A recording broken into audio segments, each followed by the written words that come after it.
Welcome to the Cookbook, where we invite guests on to share the ingredients of what has helped make them the successes that they are. All of it, the good, the not so good. You're not going to find anything half-baked here. And our kitchen gets messy sometimes. That's when the fun starts. So come on and join us.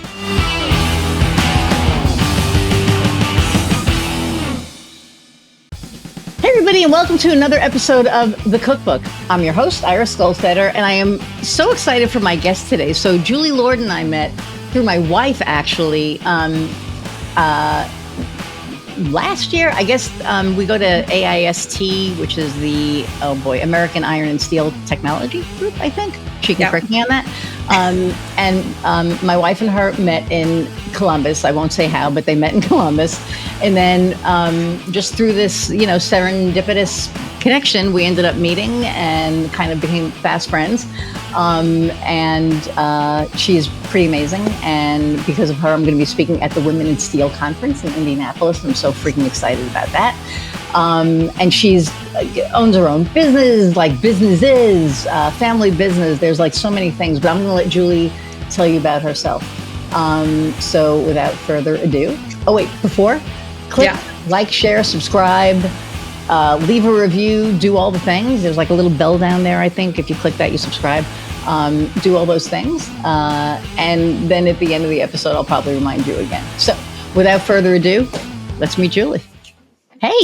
Hi. So I'm Julie Lord. I'm the president of FRC Global and Alltherm. So I'm a woman in a refractory the refractory services company. So I'm selling different materials into the steel industry, which is a pretty unique place to be. Also a second generation family business. Yeah. And it was funny because when I was at AIST, I didn't expect to see I don't know what I expected. I saw your booth and I saw the people in your booth and I was watching you like meeting with people. And it was just really cool because AIST is this huge conference and it's like people from all over the world and they come. And, Julie's company was one of the booths there. And I don't think people realize that, the different business that you'll have meetings there. Like, you meet with other people, in your booth and like other areas, and your team, seeing your team, I thought was, pretty cool. What, I don't want this to be like all, I'm trying to think of this. You just bought another company like in Indiana, which I think is like amazing. So, we'll talk about FRC Global. I know it's refractory, but some people listening to this don't understand like the steel industry. So explain that a little bit, and then we'll talk about other stuff. Yeah. So refractories are ceramic materials that you use in different processing of any metal material. It doesn't have to be steel. It can be aluminum or any non-ferrous material. And essentially, you need it to keep heat where you would like the heat to be. And so refractory materials, it's a really, really broad, really broad materials. And essentially you can't make any metal without it. And so it's an essential piece to metal manufacturing here in the United States as well as globally. That is so cool. And then I know we're talking metal, but I'm going to hit women in steel for a minute. Yeah. Because I know that there was you guys had a meeting there that I wasn't able to make because we had just gotten in. But let's talk about women in the steel industry for a minute, because holy crap, that's and it was so funny. So I'm going to be speaking at the conference in September. And I did my presentation already because for those of you who don't know me well, I think a lot of you do at this point, I like to be prepared and not, not over prepared. It's not for 3 months.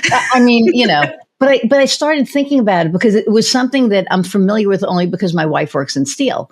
So I did this presentation and it was like, as I always talk about authenticity. So it was about being your authentic self, in the steel industry as a woman.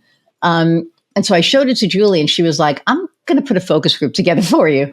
And then I was speaking to some other people, and my wife's experience isn't the same as everybody else's. And then the thing that blew my mind was usually Heather and I go, ourselves. And so all of the vendors want to talk to Heather, right? Because she's, new, well, I don't care, Nucor, and everybody wants to talk to somebody from Nucor, and they see her and, her position. This year we went with a guy, and it was Mike, and Mike was like 6'5" or something ridiculous. And all of the vendors gravitated toward him. And the first time it happened, I literally was like, fuck this, you're not talking to him, let's go. And she's like, it doesn't work like that. And I was like, this never happened to us before. And she's like, it's Mike. And Mike literally had to say, you need to talk about Heather. And then they were nice to her. And I was so pissed because I never saw that before.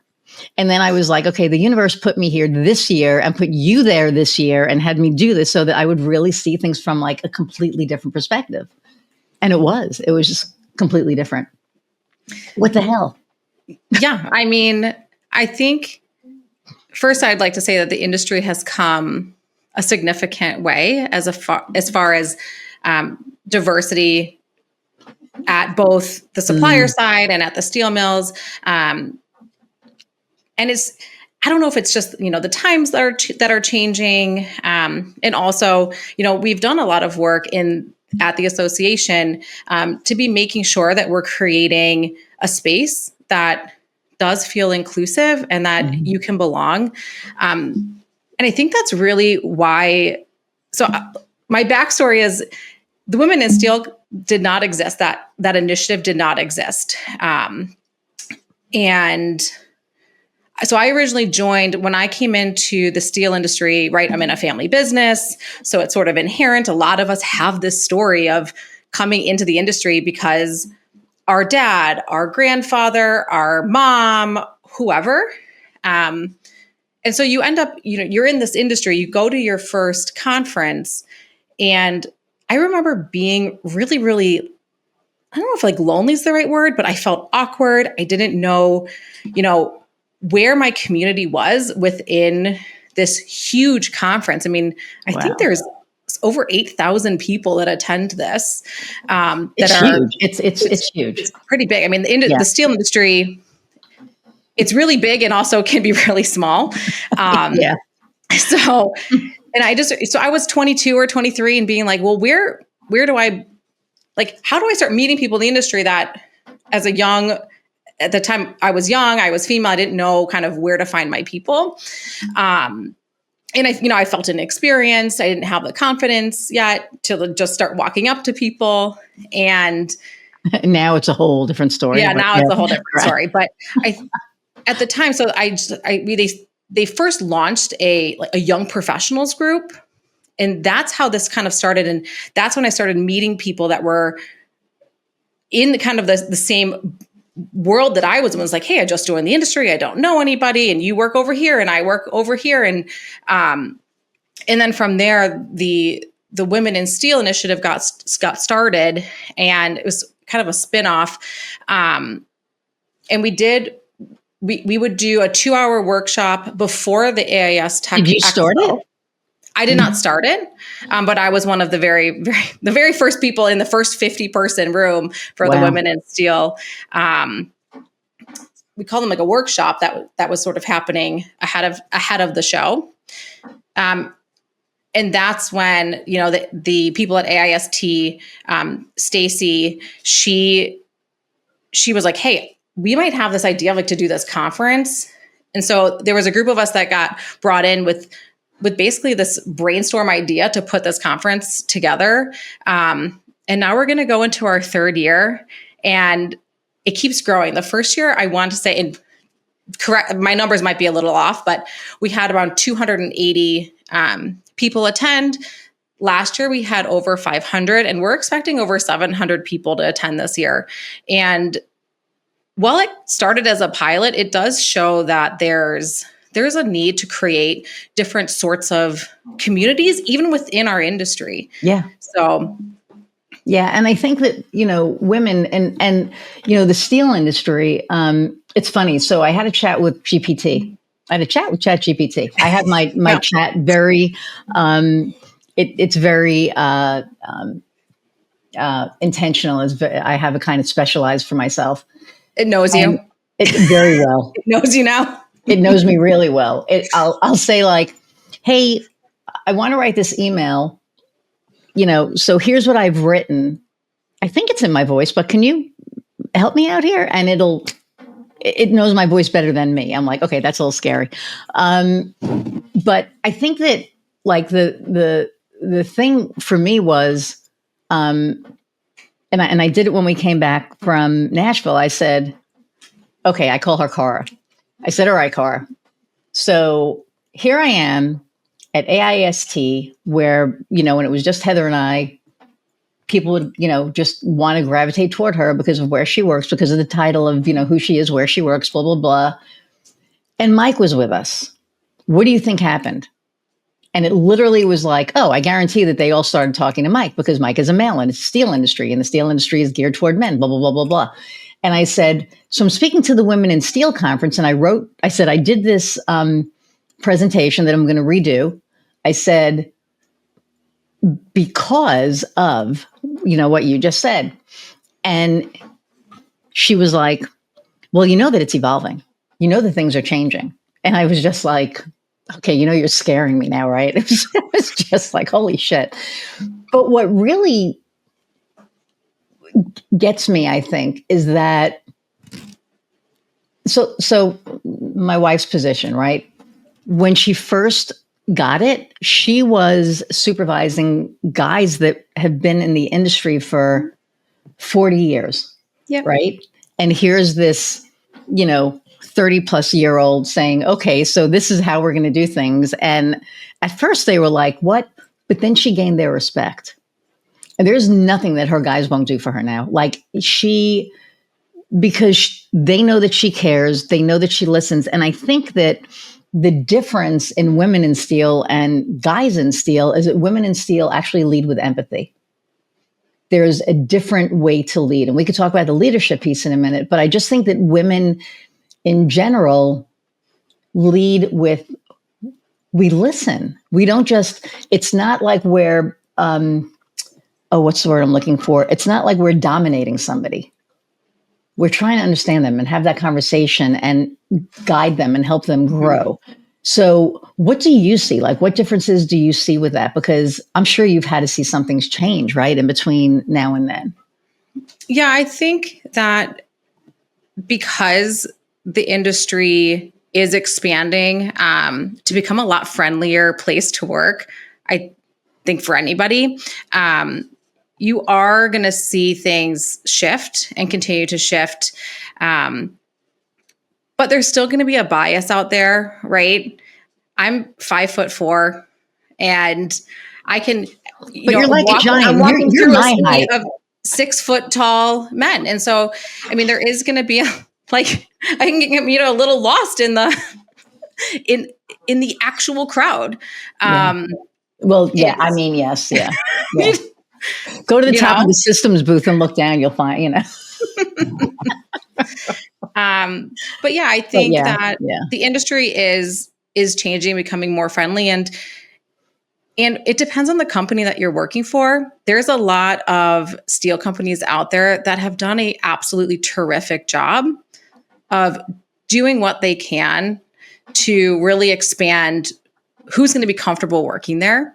And of course, there's some other ones that maybe are more difficult to work at, but that was really a shout out my wife's company, and she may yell at me, but Nucor, I think they're like at the forefront because they will, if you put the work in, if you show the initiative, there's, anybody can get ahead. And I love that. And they're just a great company. So, but go ahead. I mean, Nucor obviously is fantastic. There's a lot of other great steel producers out there. Mm-hmm. And I think that creating a community where people can go and talk about the things that are difficult, the challenges that are still out there, and not sweep them under the rug as if they don't exist, right? When you pretend that something's, I don't know, you just like, there's certain things that should be talked about. And by creating certain, I don't know, for us, the Women in Steel conference really is the platform for people to be able to network and like see each other in a place that is a safe zone to share stories and get ideas and get advice.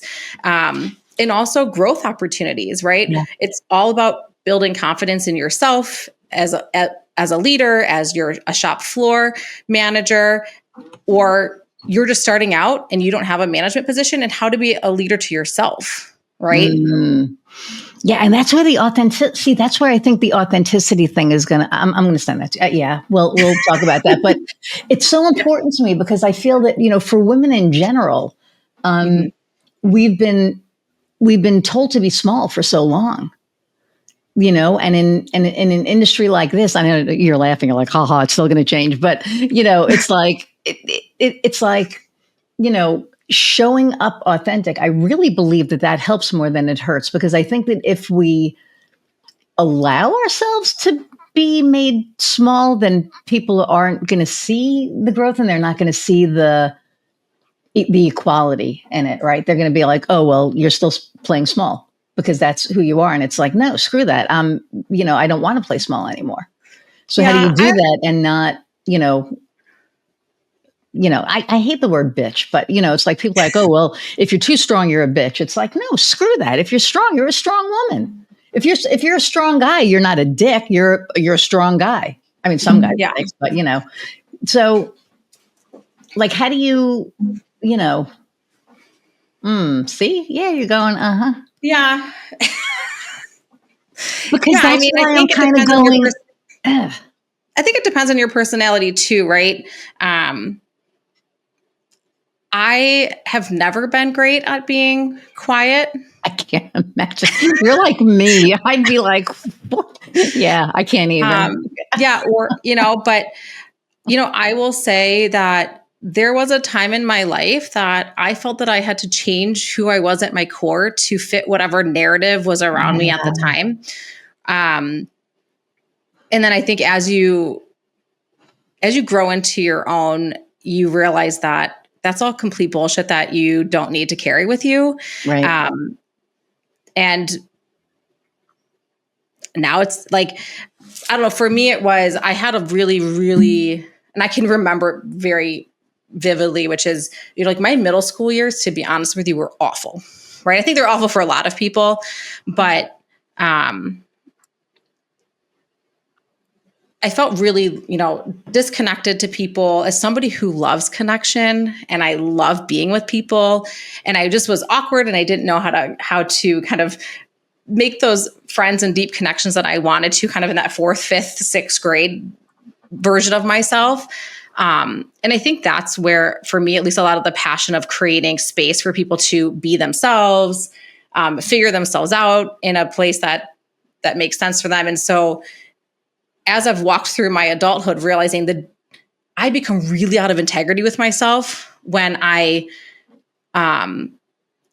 not connected to community, and also not helping other people get connected into a community. Mm-hmm. So, and I just think that there's a lot of value in that. And whether people understand the Women in Steel initiative, or it doesn't have to be gender based. It can be any sort of community. It could be your church community. It could be your kid's school parent community. I think there's so much value in that connection outside of yourself. I think community in general, right? Like a place of belonging, a sense of belonging.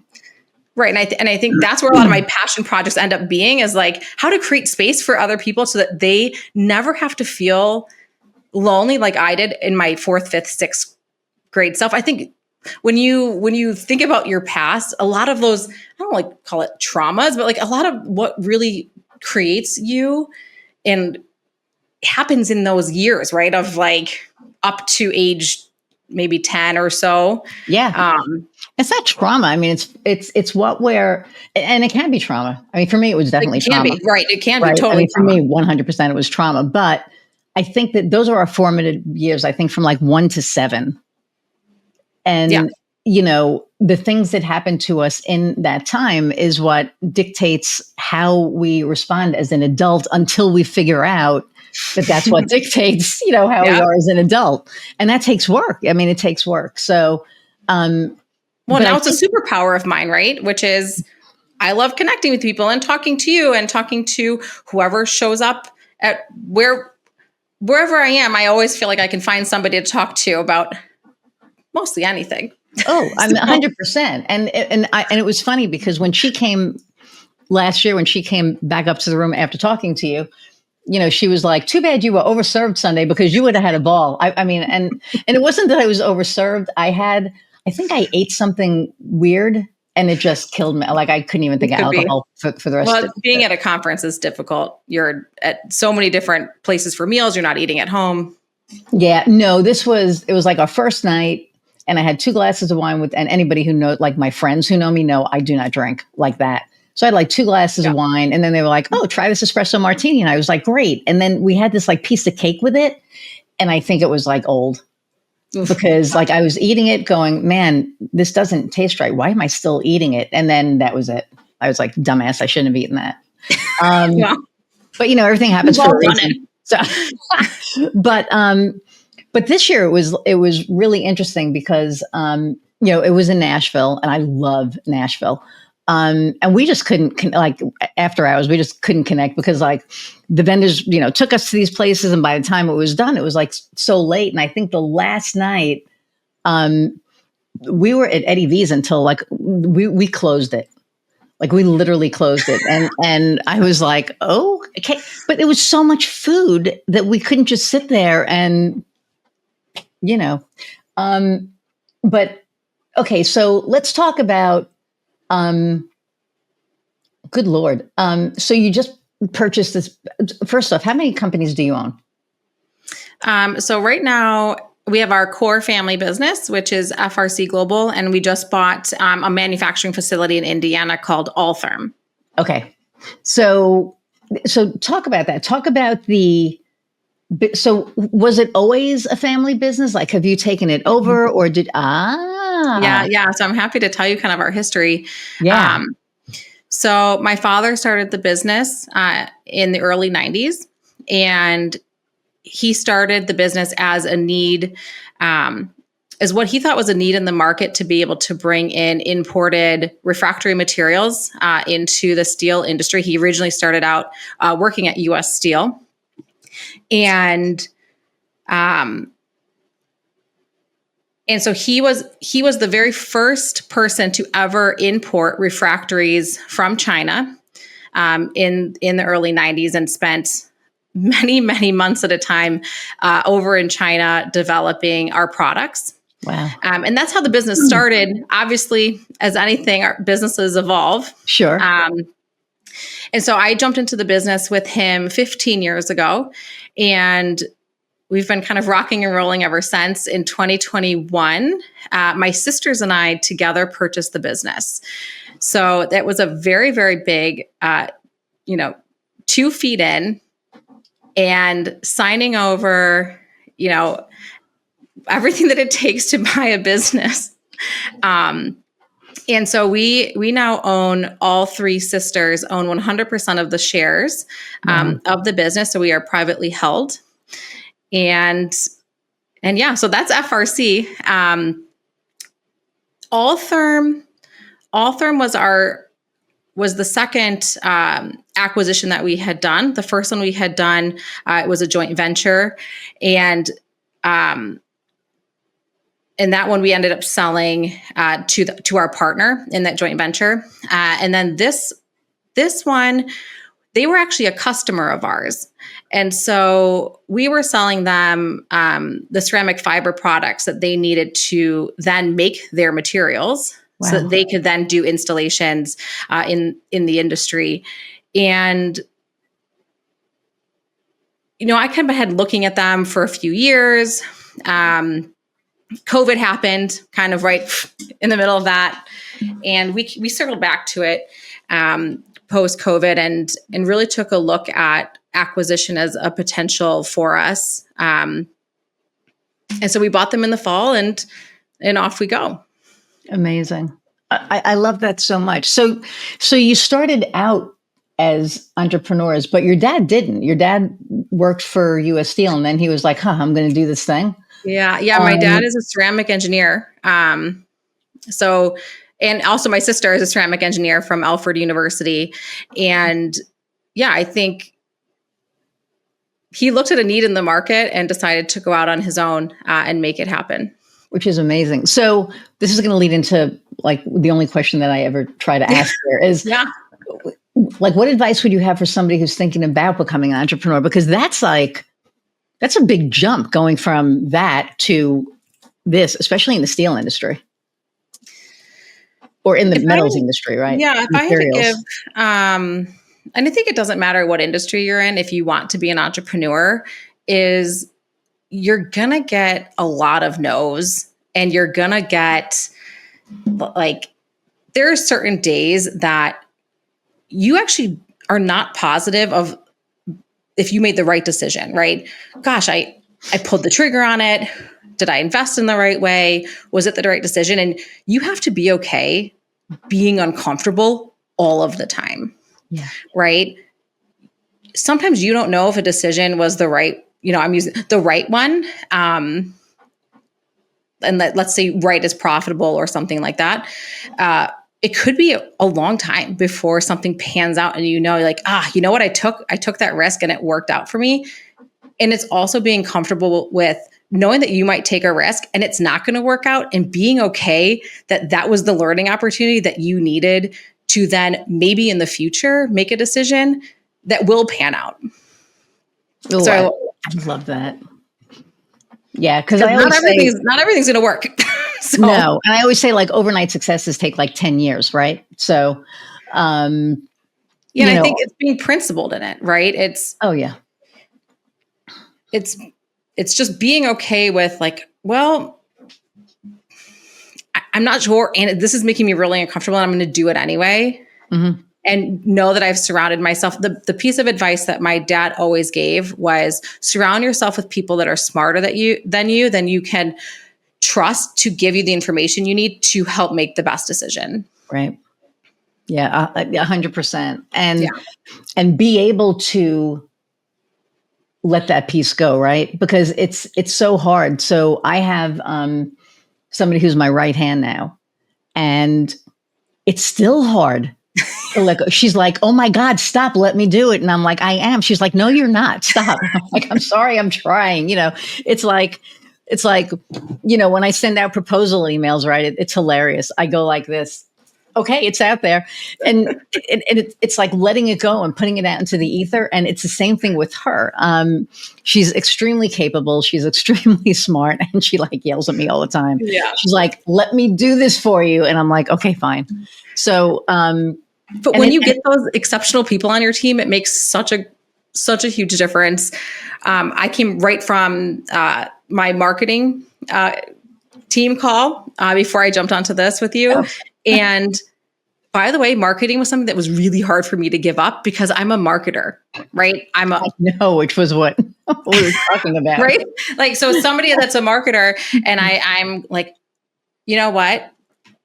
Realizing that I might be a marketer at heart, but I'm not in it on the day-to-day anymore to stay up with all of the trends. You're the owner. Realizing that I have to let that go to somebody else because it's not my focus anymore.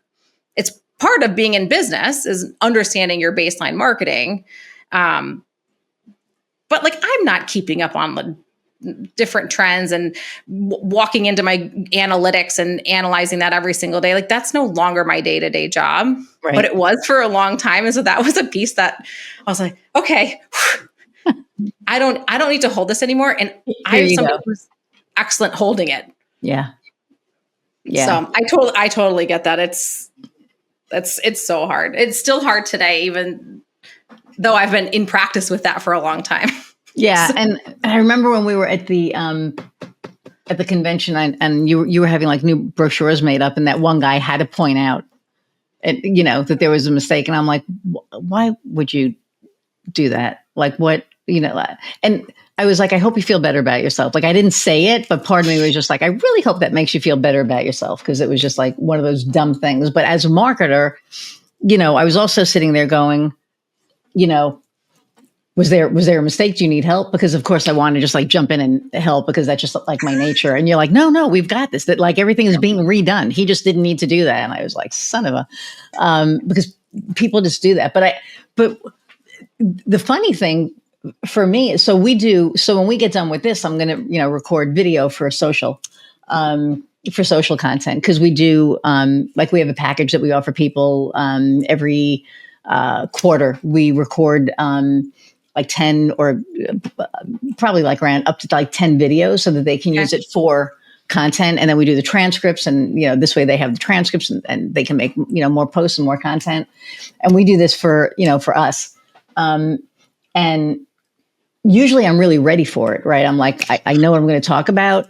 And I end up getting involved in a lot of crap that I probably shouldn't have last week. And I had a list of what I was doing, and I ended up reading stuff.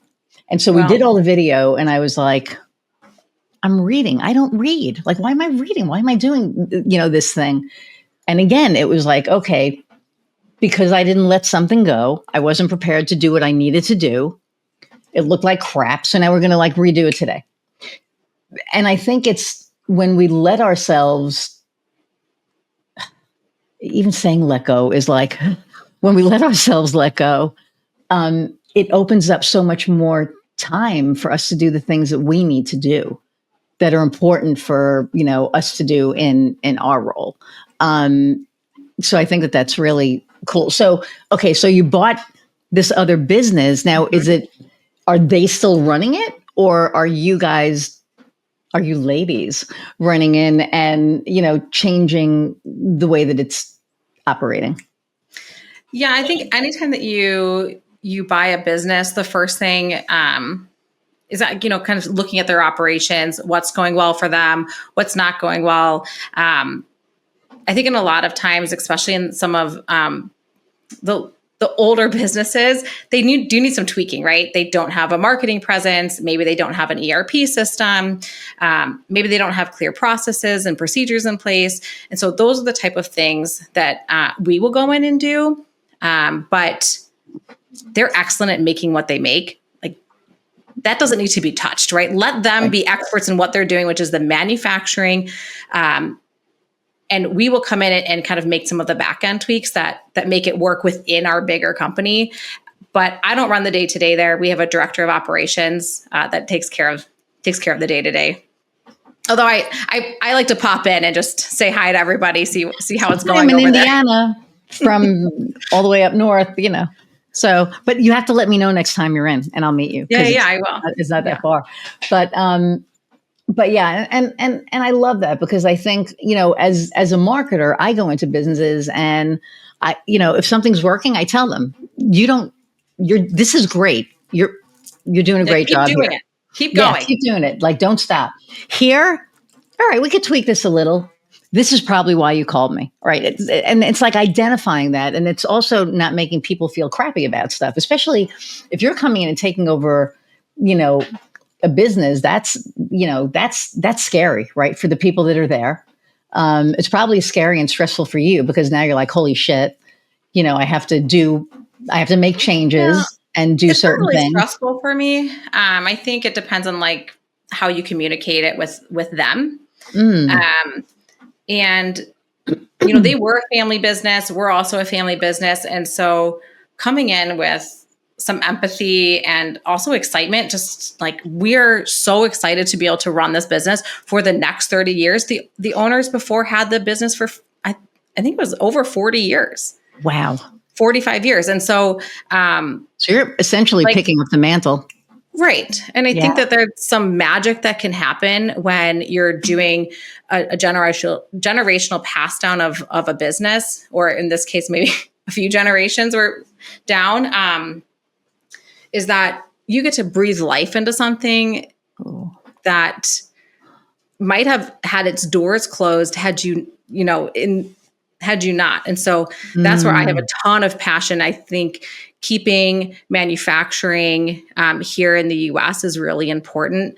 I'm an importer, right? That's what I do. But what FRC in our core business really does is the connector piece between manufacturing facilities from all over the world and bringing them, to the market in North, Central, and South America. And this was just one of those other cases where this was a local manufacturing company located close to the mills that it serves.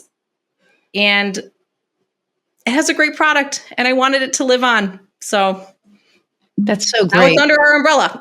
Yeah, but it's great. I mean, how it just fit, right? And you were able to see that, because a lot of people, might not have seen that, right? But you're a visionary, so you see that, and I think it's pretty cool. I think the other piece to it is like the empathy piece. And I do think that is a women's superpower. I think guys have empathy to an extent, but I don't think it's in their makeup to empathize. I think we're more in touch with our feelings on a more regular basis, and weren't told as children to stuff it down either, right? So I think there is a difference there too. As a mom of two boys, we talk a lot about feelings in our house. Good. And so, right? And it's important. Yeah. And feelings that could be considered scary feelings, right? That really deep anger that you might have, that really deep sadness that you might have. Those are all just human feelings. They're not necessarily good or bad feelings. They're just feelings. They're feelings. And so we talk a lot in our house on how to move. And this is probably coming a lot from my, conscious leadership training and background that I've been working on for the last 3 years, and moving feelings through your body as opposed to letting them get stuck. And I think, like, when you're talking about empathy, I think women can sense feelings a little bit easier in others. So like if somebody's starting to feel uneasy, like I'm very empathetic, so I can feel that within the room. Yes. Right? Yes. It's like crying at the commercials with the dogs, right? Like I'm on the couch, like sobbing, and like, well, why are you crying? Well, I'm sad that, the dogs, they need homes, and I want to give them all homes. And you can build a shelter at this point. So, so I think it just depends on all these different factors, but I do think that women typically can be more empathetic. And you were talking about, going through your feelings. I always say you have to, in order to get through it, you have to go through it, right? Because if you don't go through it, you're just going to be like, stuck at that spot. And then you won't be able to get to the other side. Yeah, I think it's like moving through the feelings, like noticing, like, God, that's not really sitting well with me. Like, what is that? Trying to figure out what it is. Yeah. Or, like, I'm really effing angry right now that this is happening, but not letting it completely take over your entire system and body that you can't make a decision. And by the way, there's great ways to get rid of anger, right? You can go outside and scream in the woods. There's lots of ways. Ice cubes are great. Right? You don't want to, the feeling of anger isn't the problem. Right. Right. It's, certain ways that you might screaming at somebody that's, not helpful. But you're right. Go in the woods. When my mom passed, I was really, really angry. And I went to therapy for it. And she said, go out and get 3 of the biggest bags of ice that you can buy. And I was like, okay, why? And she said, and I want you to take 1 bag. She goes, 1 bag at a time, and take a handful of ice and throw it at the wall. It's like breaking glass, but you're not breaking glass. It's ice. So you have that same, right? You're like throwing it and it's hitting the wall and it's exploding, but it's melting. It's not hurting anyone. It's not doing anything, but you're getting that anger out. Right. It's flowing through. It's got to let it flow through. My right bicep girl was like, because I kept throwing ice every single day for like 2 months. Well, there's those places now that you can pay to go smash stuff, right? Smash stuff, axe throwing. I mean, it's like all these things. There's all these outlets. You're right. We have a place here. I told Heather we need to go and just like smash. Yeah, just go like smash. Whatever. They give you baseball bats and you go wail away at washing machines or whatever. I haven't done one, but the fact that we have outlets, I think that people are realizing that, you know, people in society are pretty pissed off about shit. And so, you know, we probably need an outlet. But you're right. It's like yelling at people. And I think that that's the difference between, you know, leading and dominating. And we were talking about that earlier. It's, you know, there are people that are in leadership roles because they want to dominate, and they shouldn't be in leadership roles. And then there's leaders who actually want to lead and help people grow, like yourself. And I think that that's, and like me, and, you know, that's the setup for the future. That's the, you know, we're coming and leading. And I know you wanted to talk about conscious leadership and Diana Chapman, the 15 commitments. So talk about that a little bit, because that, you know, I'm sure has a lot to do with the leadership piece. Yeah, I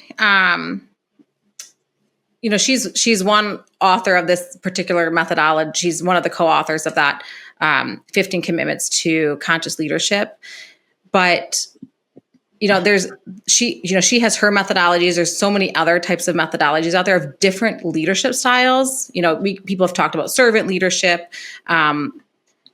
And it's really figuring out what works for you and what aligns with you personally. Mm-hmm. And so, you know, I've been studying some of these conscious leadership methodologies for the last several years. And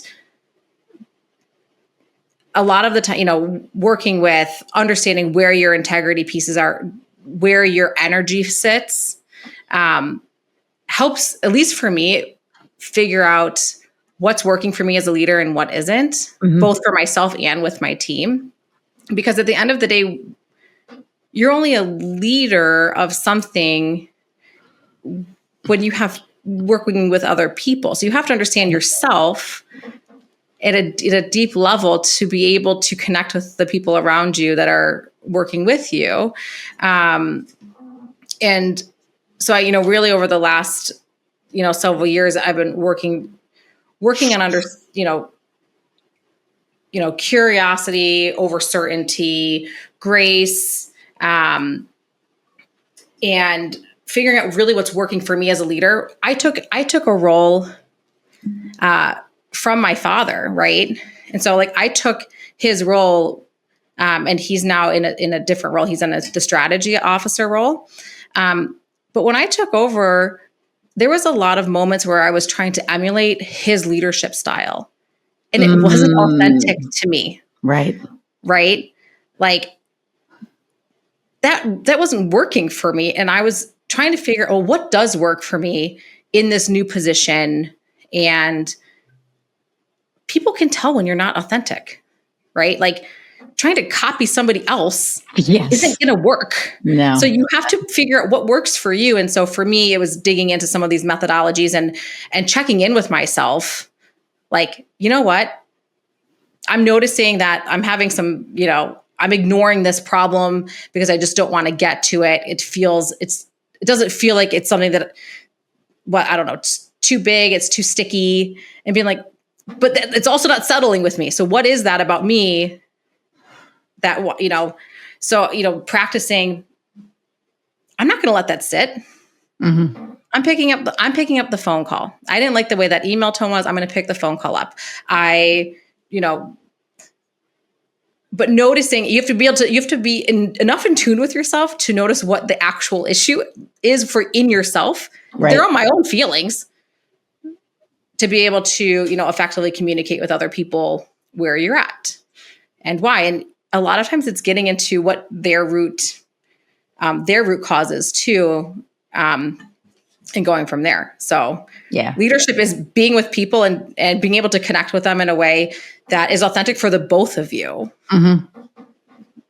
I have, so my right hand is my OBM, and she has other clients. And she, always says that she appreciates me because I'm very, we'll say, empathetic, understanding. If she messes something up, I don't berate her. I just kind of go, I'll be like, hey, so this thing here, we maybe should have done it like this. Or I'll say, how do you think we could have done this better? Because you want to empower people, right? Right. And I think that for me, I had so many bad bosses, and I call them bosses because they were awful. They were assholes. They were mean. I think we've all had a boss like that at some point. Right. One guy yelled all the time. And I'm like, what? In front of clients. I'm like, what is wrong with you? Oh God. Anyway, so, and I vowed never to do that. I vowed that if there was ever an issue, A, I would never call anybody out in front of anybody. And B, I would always put that ball in their court and say, what do you think you can do to make this better? How can you grow through this experience? And for me, that's everything. If I can give somebody the tool that will help them grow to their next level, my job's done. I mean, I have my job, but like but as far as helping people, grow, I've been doing mindfulness for 5 years, and thank God for mindfulness. You talk about getting angry with something and then, holding on to it. Mindfulness has let me give something 90 seconds and then it's gone. And if I need to give it more time, I will. But I choose. The anger doesn't choose for me. I choose for it. And it's been such a game changer because it kind of helps put me in check, where she did something like, I don't know, a month ago. And I was like, oh my God. And I was like, okay, breathe, sit with it, and then have the conversation. And she got a little defensive, and I was like, this is not for you to get defensive. I am not yelling at you. This should be done, a little bit differently. So how do you think it should be done? And she was just like, oh. That was with Heather? No, my wife, are you crazy? No, I was like, could you picture? No, my wife is like, okay. She'll be like, no, Heather will be like, what the fuck is wrong with you? Like, why did you do that? Like, so when we first got together, it was so funny. She was very quiet. Like, she would keep everything inside. And I was like, you have to, if something's bothering you, you need to let it out. You can't keep it in. And then I remember one day, filter gone. There's no filter with her anymore. And I finally was like last week, because something happened like last week or the week before. And I was like, you can use a little bit of a filter. I mean, I use a filter. So you can apply a little bit of a filter. And she was like, yeah, you're probably right. Yeah. But well, that's marriage, right? I mean, it's so funny, but I'm like so much more careful, about her stuff. And I'll be like, I don't want to piss her. And then finally, I think I said something. I don't remember when it was. It wasn't too long ago. And I was like, I'm not filtering it. I'm just coming out because I'm like annoyed. And I just said it. And she looked at me like, who are you? And I was like, see, that doesn't feel good, does it? Without a filter. And she was just like, oh, whatever, I was like, I'm just saying. So, because her, she's like probably the kindest person like in the universe. But she doesn't take shit anymore. Like at work, she stands up for herself. If one of the guys piss her off, she'll let them know. She'll do it kindly, but she lets them know. And I love watching her leadership style, because she's just so damn smart. And she knows she's smart, and she's got the empathy, and she also cares so much, and you can see it. Yeah. And that's not just because she's my wife. It's like if I would watch anybody who leads like her, I would be like, oh, that's so awesome. And because it's her, I'm like, oh, that's so awesome. But she's a pretty incredible human. Well, I met her before I met you. I know. And I think a lot of times too, I mean, there's, you end up meeting people and connecting with people because you have an energy match with them. Oh, 100%. Right? Yeah. I remember when we first met, it was like, then now look, now we're on a podcast together. I know. Well, I mean, to me, that was a no-brainer at one point. It was just a matter of, making it, getting it to work. But when we actually got to meet in person, it was like, duh. Well, I felt like I've known you forever. Well, that was it. And it's like, we meet people virtually all the time, and there's like this energy that's there, and it's palpable. I mean, you can tell if it's good energy or bad energy. And when it's great energy, like, we had, and when we meet in person, it's like, sister from another mister. So it was, it was pretty cool. I'm just, like I said, I'm sad we didn't get to spend more time, but in September, I should have a lot more time. And I'm going to be taking, I think that like the day before, I may actually stay over the night before, even though I'm an hour away. I think I'm coming. I'll probably come in the day before too. Okay. I'm an hour away. So I'll just stay in Indy. So I'll stay at are you staying at the hotel?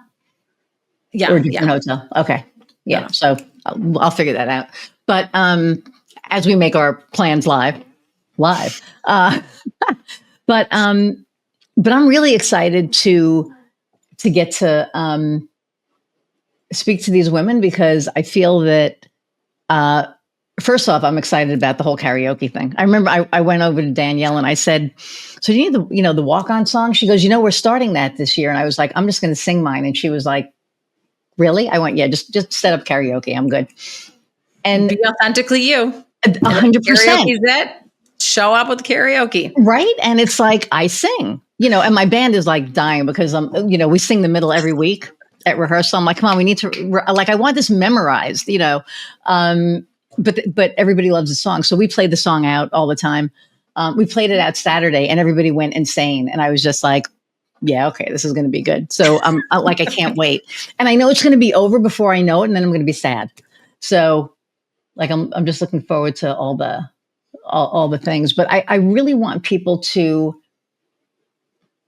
walk away like empowered, and also that whoever you are, it's okay. You don't have to be somebody else because you think somebody else needs you to be somebody else. Just be you. And I think, like you were saying, right, it's really important because one of my slides is be yourself, because who else, I think it's Walt Whitman, be yourself because nobody else can be you, or something like that. But it's true. And I think especially like when, and this is for anybody starting any new job. And I actually don't know if it matters what stage of career you're in. There's always that feeling of, am I enough? Do I know enough? Will they, accept me for who I am in this particular venue? I had a lot of practice at starting over. I was a military spouse for 10 years, still married to my husband. He's still in the reserves. But because of that, so in my 20s, we just moved all of the time. And so you basically had a chance of like restarting yourself over and over and over again. And, I got a lot of reps in of being like, well, and I think every time like you move to a different place, you're like, oh, you don't have to make new friends, but I made new friends, right? I have to make new friends. I have to get into community with wherever I am located in this particular year or two. And I think when you're in your 20s, you're trying to like go to other people's expectations of you, or you could be. And also probably, I don't know, I'm now in my 30s, but I just sort of gave up on like the bullshit of like, oh my gosh, I have to find people that will like me, as opposed to be like, well, I like myself. And yeah, if you don't, people will either gravitate towards me or they won't. And those are my people, not the version of myself that I'm trying to be to fit in, or whatever that is. Well, and I think that's it. It's like I told you, I had a coach who told me to be less me, and and I did. Well, I didn't, because I'm in Indiana. I'm from New York.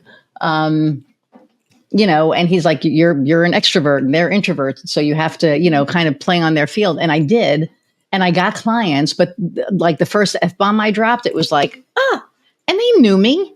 They knew that I cursed in the networking group. They knew, who I was. So why did they think working with me was going to be different? Right.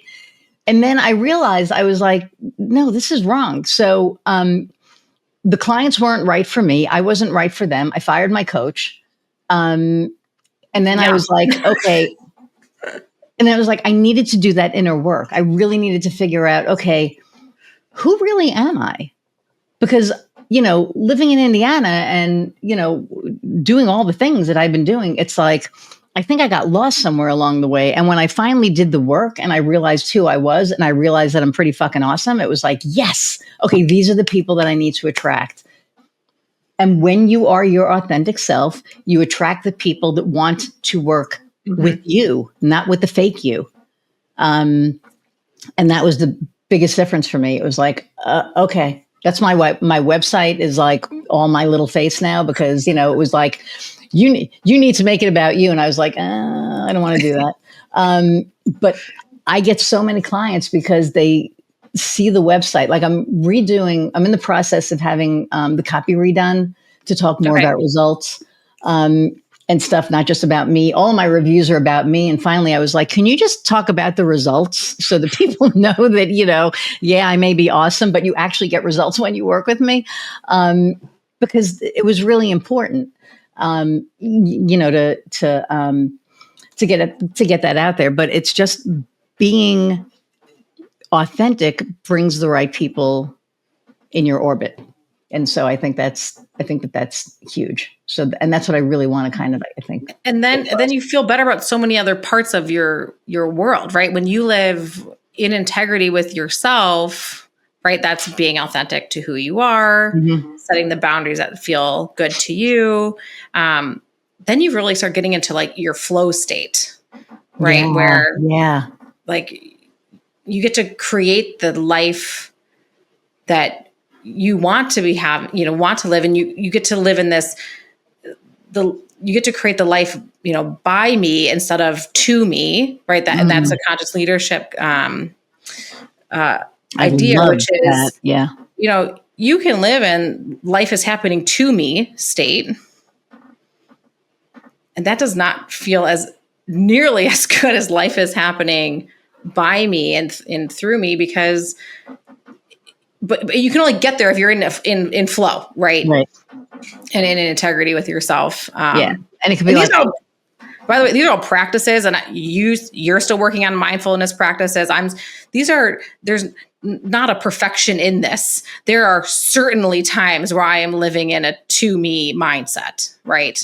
Oh my, right? The tariffs, these are happening to me, right? As opposed to like, those just happen to be happening. And I get to go create opportunities over here. Like, I don't have control over those. No. And I can sit in victimness and gosh, these are happening to me and it's difficult. Or I can come over here and say, well, what's next? Yeah. Yes. And I used to be like, I have to do this. I have to. And I have a list up here that I love that I get to do this. I get to help people. I get to help people's business grow. I get to run my business on my own terms. I get to instead of I have to. And that mindset shift was like, whoa, it completely changed everything because then you're excited about it because you get to do these things instead of like having to do these things. Right. So I think it's like the same. I think it's the same concept, right? 100%. Yeah. You get to, through your own, but these are free things. These are free tools through a simple word change or thought pattern change. You really get to create something that's totally different than what you were living. Yeah. So. Mindset is I'll tell you a quick story. So my birthday was, I don't know, like on the 31st in May. And a month before, Heather came up to me and she was like, ooh, Candace Parker is going to be signing books and doing all this stuff up in Chicago. And I was like, great, when is it? And she's like, on your birthday. And I was like, okay, cool. Whatever. Like I didn't think twice about it. I woke up so cranky and I didn't know why. And I was cranky and I was like, and then of course, when you wake up cranky, everything that can go wrong goes wrong. You walk into the bathroom door and you stub your toe and like all the things to piss you off even more. And we got in the car and we were getting ready to leave. And I was just like mad. And in my head, I was like, but this is important to her. Well, the universe is really weird. My contact tore in my eye. And we were about, I don't know, a couple of blocks away. And I went, we have to go back to the house. My contact tore. And she was like, we don't have to go if you don't want to. And I was like, no, we're going. But like literally my contact lens just tore. I have to put a new one in because I wear daily lenses. Can't see. So I came home and I went into the bathroom and I got my lens and I went, okay, you're being an asshole. Stop. Yes, it's your birthday. Big deal. It's another day, right? This is really important to her. She was really excited about it. This isn't about you today. It's about her. So and I completely changed my mindset. And I put my new contact in, grabbed a couple others just in case, right? And then got in the car and, we're driving down, we get to the end of the subdivision. And she's like, we really don't need to go. I said, no, we're going and we're going to have a great fucking time. And she was just like, okay. Yeah. And we went and we had a great time and we're sitting there and I was like, man, I wonder if we can make it back to the restaurant because I have like one of my favorite restaurants here in time to have birthday dinner. And I called up the owner and she was like, yeah, absolutely. So we got to do what she wanted to do. I had fun doing what she did. It was just like a really great day. And it started out crappy. We had a great day and it was all about your mindset.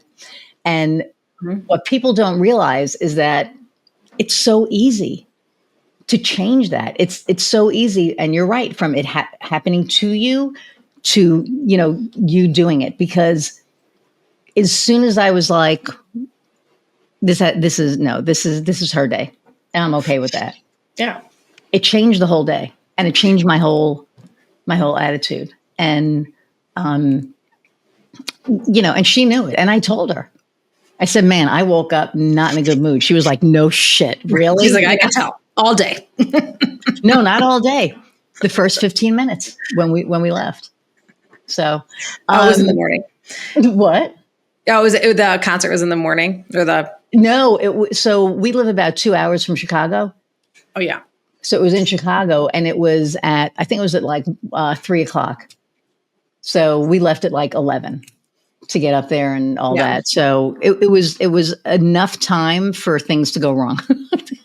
So to tell everything else. Then it snowballs. And then, but then it went great. So I think too, like one of the things like with my, at least with my kids, it's, hey, you know what, whether it was maybe a whole day that was bad or like, hey, you know what, we get to go to bed and we get to have another day tomorrow and we get to see what happens then. Right. You're such a good mom. You are. I mean, there's a lot of parents that don't do that. Thank you. Yeah. Or even like in the moment, right? Like there are still mornings where I feel like I must ask somebody put their shoes on, get your backpack, get your shoes. We have to go. Then all of a sudden, I'll get into the car and I'm going, well, I'm already flustered in the beginning of the day. They must feel, I'm looking behind me, right? They're both behind me in car seats. They must also be flustered because I just spent the last 15 minutes trying to get them out the door. Totally, unconscious behavior of get your shoes. We have to go. Does it matter if they're really 5 minutes late? Probably not. Right. But, and like just pausing in the driveway and being like, hey, you know what? Yuck. Like that did not feel good for me. I can tell it probably didn't feel good for you. And so we started doing this practice of, now they're a little bit older, but especially when they were little, taking the yucky feeling and just throwing it out of the car windows. Right. As a physical movement, like let's get rid like that. You know what? That was yucky, but we don't have to carry that throughout the whole day. Like, let's get rid of that. I'm going to do that with Heather next time. Yeah. Get rid of your yuck. Totally. Right. Get rid of the Throw yuck. it out the window. That's amazing. That's so good though, because see, man, if more parents were like you, we probably wouldn't be in the shit that we're in right now. Because, I think that a lot of kids get the energy, from their parents. Yeah. And, when you are not in a healthy household where, the parent doesn't know how to and what to do with those feelings, they get thrown on you. And that's why there's a lot of angry people, I think, right now. But you're still going to have those feelings. I mean, I think even when you're always going to have moments as a parent that you're going to just lose it, right? You're going to have those moments, but I think it's going back to your, hey, you know what? I got really upset there. And I didn't like the way that made me feel. And I'm, and kind of working it through. And then again, let's try to reset, especially before school. Like, I don't want them to be carrying out that anxious, by the way, it's my anxious energy about my idea of being late. Right. They don't care if, right? But that's still your conscious leadership, right? And with the kids. Right. Because you are leading the kids, right? You're helping your kids grow in a really healthy, really feeling conscious environment. And that's big, especially when society tells you, don't feel, shove your feelings down, right? Don't just suck it up. Not anymore. Not anymore. And I love that you're doing that. I think that's amazing. Yeah. You need to write a book. You need to write a book on Children 101, because that's, I feel like I'm learning every day from them. And I spent probably too much time researching on how to, have some of these difficult conversations with them, and really it's difficult conversations with myself of things that I'm holding on to.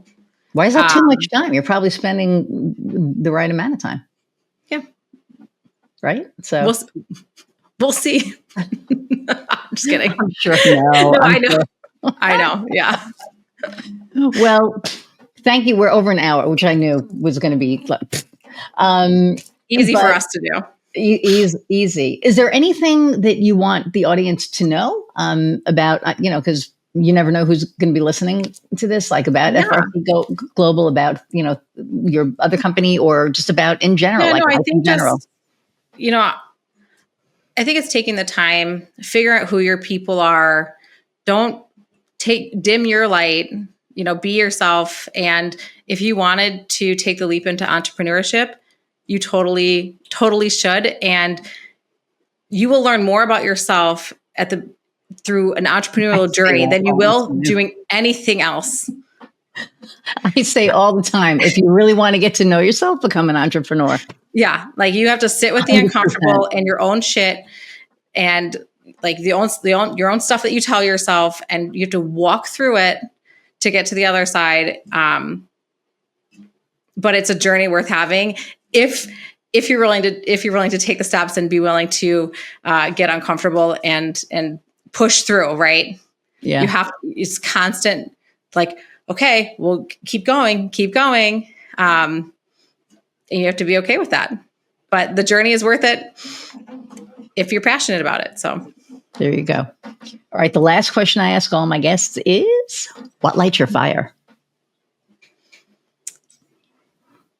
I mean, I think we've talked about it really a lot today, is creating space for people to feel their most authentic self within a community, right? So I love creating space for people to come together, whether it's, working with AIST to build this conference out, whether it's through just having 4 people out to lunch and creating a group of people that maybe they wouldn't have met otherwise, and see if, there's anything there, and just having different conversations. And I think that's where I like to be. And I'm always looking forward to meeting new people. That's amazing. Okay, hang on. I'm going to say goodbye to everyone. Thank you so much for taking time out of your day. And thank Dareth, because she was like, I like getting her out of here by 5. So, but hang on, I'll be right back. Everybody, thank you so much for hanging out an hour plus again. Don't forget to click on like, share, subscribe, download, review. Let us know what nuggets you've gleaned from this conversation. I love all of my guests, and they bring value. Each guest brings like a certain value. And I think Julie has brought like, besides the entrepreneurial piece, the leadership piece. And I think that's really important for all of us, especially as entrepreneurs, as business owners, to be able to have those skills and that mindset. So thank you all again for hanging out and letting me get to do this. This is like, again, my passion project. And until next time, go out and find what lights your fire. See ya.